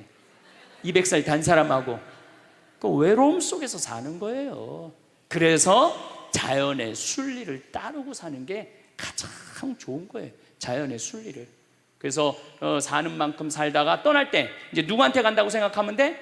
하느님 아버지한테로 간다고 생각하면 돼. 그래서 죽는 게 결코 나쁜 게 아니에요. 저도 아버님을 보내드리면서 굉장히 슬펐죠. 하지만은 우리 아버지 너무너무 열심히 사셨고, 마지막에 우리 주교님들, 우리 사제들, 또 수많은 교우들이 기도 속에서 저는 아버지 하늘나라로 갔다고 생각을 해요.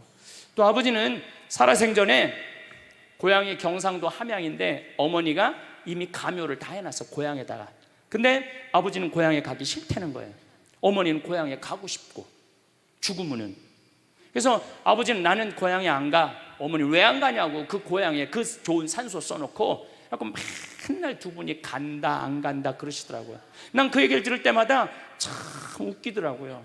왜 웃기냐면은 갔다가 모셔다가 묻는 건 우린데 본인이 간다고 가고 안 간다고 안 가. 우리가 모시는 대로 가는 거지. 근데 작년에 아버님이 굉장히 건강하셨어요. 올해 쓰러지시기 전에. 근데 아버님 말씀이 제 귀를 울리더라고요. 그래서 우리 천주교 수원교구 안성 천주교 공원묘원에 갔어요. 가고 우리 후배 신부님한테 제일 좋은 자리를 좀 봐줘라. 딱 갔는데 정말로 산소 자리가 좋더라고요. 그냥 양지 바른데 앞에 우리 아버지가 참 파란 걸 좋아하셨는데 그 아버님 내가 산소 자리 본데 앞에 파란 골프장이 쫙 보여. 얼마나 좋은지. 그래갖고 아무도 몰래, 우리 가족 아무도 몰래 내가 예약을 해놨어요. 그리고 아버님 돌아가셨을 때 안성 천주교 공원묘 모셨죠. 아버님이 왜 고향에 가기 싫어하셨느냐면은 우리 큰할아버지, 둘째 할아버지가, 셋째 할아버지까지 있었는데 큰할아버지가 딸만 6을 낳았어요. 둘째 할아버지는 아들을 3을 낳았는데 둘째 할아버지 첫째 아들이 우리 아버지야. 근데 1930년, 우리 아버지가 30년생이시니까 87세니까 그때는요 장손집에 아들이 없으면 8살 이전에 큰아버지 집에 가서 양자로 자라야 돼. 아버지는 그랬던 거예요. 그래서 친어머니 아버지 밑에서 못 자라셨어. 그래 고향이 싫은 거야. 그래서 난 고향에 안 간다고. 근데 제 생각에는 그 아버님의 마음을 헤아려 주는 게 난 예의라는 생각이 들더라고요. 그래서 아버님 원하는 대로 안성에 모셨는데 얼마나 좋은지 몰라요. 어제도 갔다 왔어요. 그냥 오며 가며 가는 길에, 강의 가는 길에 한번 가서 뵙고, 우리 아버님 마지막까지 담배를 피셨어요. 그것 때문에 돌아가신 거지만은, 그래갖고 어제도 담배 한 대 탁 물려드렸어요. 피시라고. 갈 때마다 담배를 한 대씩 물려드리세요. 무슨 얘기냐면 부모하고 자식은 살아서도 좋고 죽어서도 좋아야 돼. 그런데 부모님이 10년 동안 똥오줌 싸고 치매 걸려갖고 지겨워. 부모님 찾아오지도 않았어. 그래갖고 부모님이 돌아가셨어. 그럼 자식이 땅을 치고 불효한 것에 대해서 울면서 통곡해. 그리고 돌아가셨는데도 부모님 먼 데다 모셔놔갖고 1년에 한 번, 2년에 한 번 가고, 살아서도 안 좋고 죽어서도 안 좋은 거예요. 그러니까 여러분들은 살아서도 좋고 죽어서도 좋은 부모 자식 관계를 유지하려면 죽음에 대해서 생각을 많이 하셔야 돼. 죽음에 대해서. 근데 이제 아버님 돌아가셨는데 딱 화요일 하루 장례를 했는데 조문객들이 얼마나 많이 왔는지 밥을 7번을 했대요. 보통 장례 밥 1번 한대. 근데 밥을 7번 했대. 우리 형님 둘도 나만 활동을 많이 하는 게 아니라 형님 둘도 어마어마하게 친구가 많더라고 보니까. 우리 누님도 그렇고. 그러니까 그냥 1000명 이상이 조문객이 왔으니까 조의금도 굉장히 많이 들어왔다는 얘기죠. 조의금도. 근데 내가 그 조의금을 싹 모아서 평창으로 갖고 왔어요. 우리 형제들은 조의금을 구경도 못했어요. 제가 왜 그걸 싹 모아서 갖고 왔느냐 하면은, 내가 본당 신부 때 장례 식장에 교우들 초상 남은 가면은 상주가 안 나와.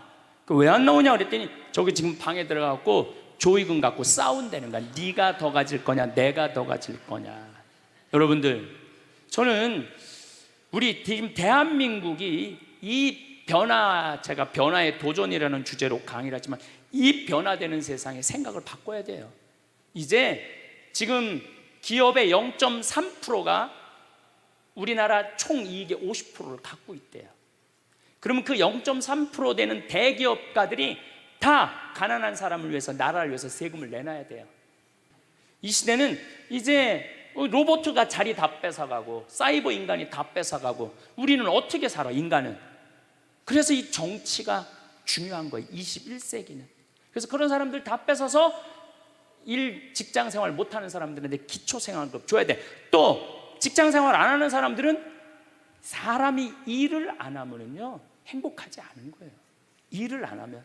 여기 계신 분들 혹시 불면증 걸리신 분들 있죠? 제가 불면증 치료법 알려드릴게요. 어떻게 하면 잠을 잘 오느냐면, 아침 6시에 일어나. 그래갖고 아침 기도해. 아침 기도, 부모를 위한 기도, 나라를 위한 기도, 자녀를 위한 기도 다 해. 그리고 정성스럽게 이불 개고 세수, 머리도 다 드라이기 쓰지 말고 수건으로 다 말려, 머리도.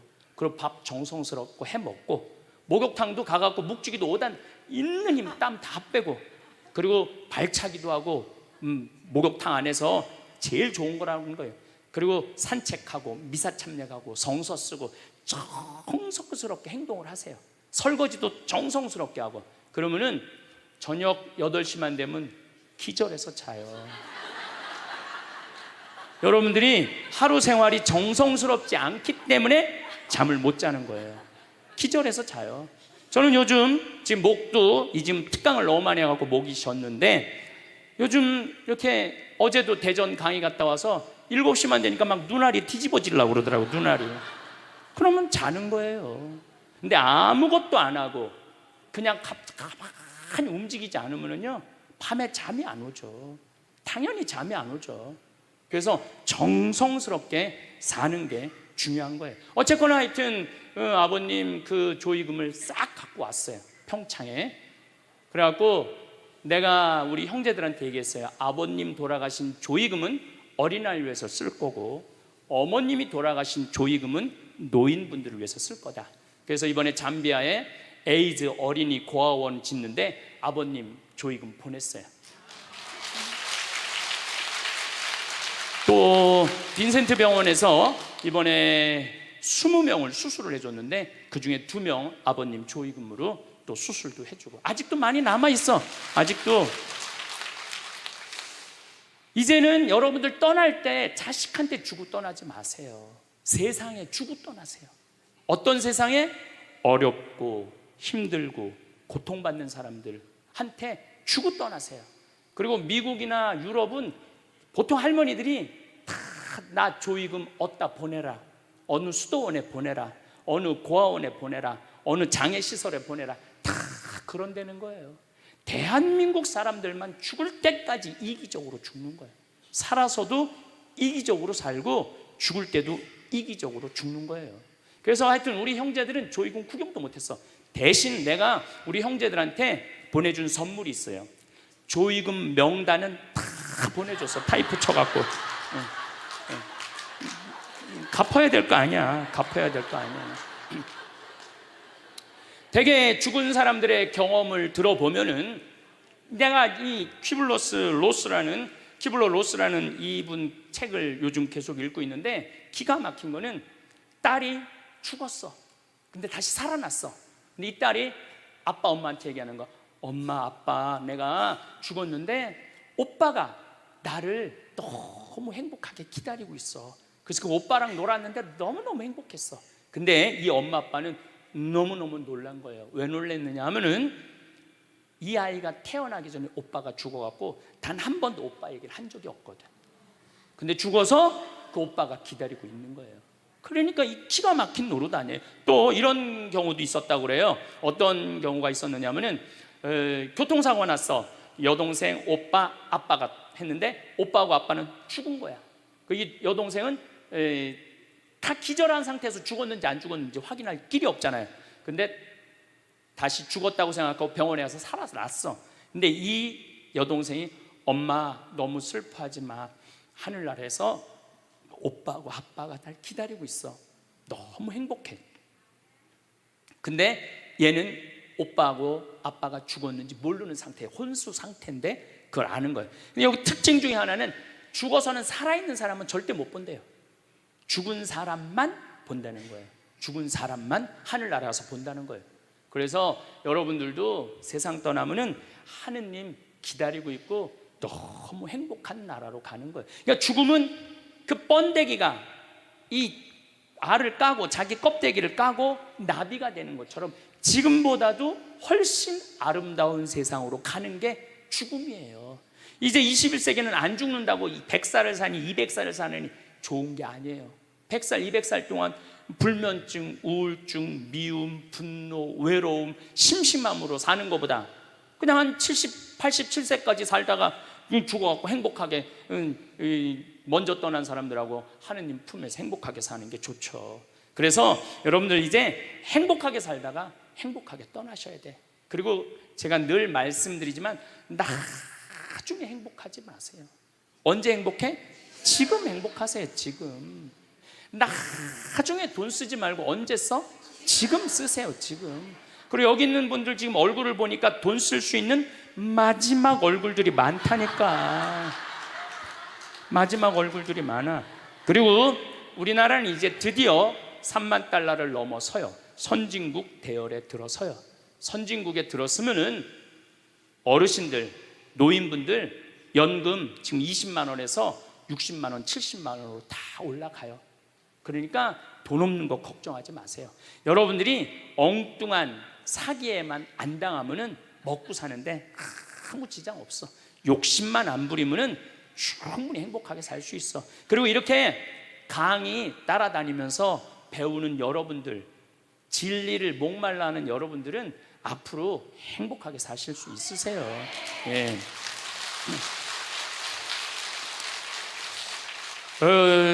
인생의 주인공은 나야. 내 자식이 아니고 내 남편이 아니고 내 아내가 아니야. 내 행복은 누가 책임지느냐 하면 내가 책임지는 거야. 내가 지금 불행한 거는 남편 탓도 아니고 자식 탓도 아니고 누구 탓이야? 내 탓이야. 왜? 나를 위해서 쓰는 법을 배운 적이 없어. 나를 위해서 버는 법은 배웠는데 쓰는 법을 배운 적이 없어. 본인들을 위해서 쓰세요. 자, 1960년대 70년대는 열심히 살아야 돼. 너 정말로 아끼고 살아야 돼. 가난했을 때 얘기예요. 이제 3만 달러가 넘었을 때는 이제는 재밌게 살고 행복하게 살고 의미 있게 살고 나누고 살아야 돼. 언어가 이제는 바뀌어야 돼. 그래서 여러분들 정말로 이제는 의미 있고 재미있고 행복하게 생활하시길 바라겠습니다. 다음 시간은 의미 있고 재미있고 행복한 삶이 뭔지 제가 말씀드리도록 하겠습니다. 감사합니다.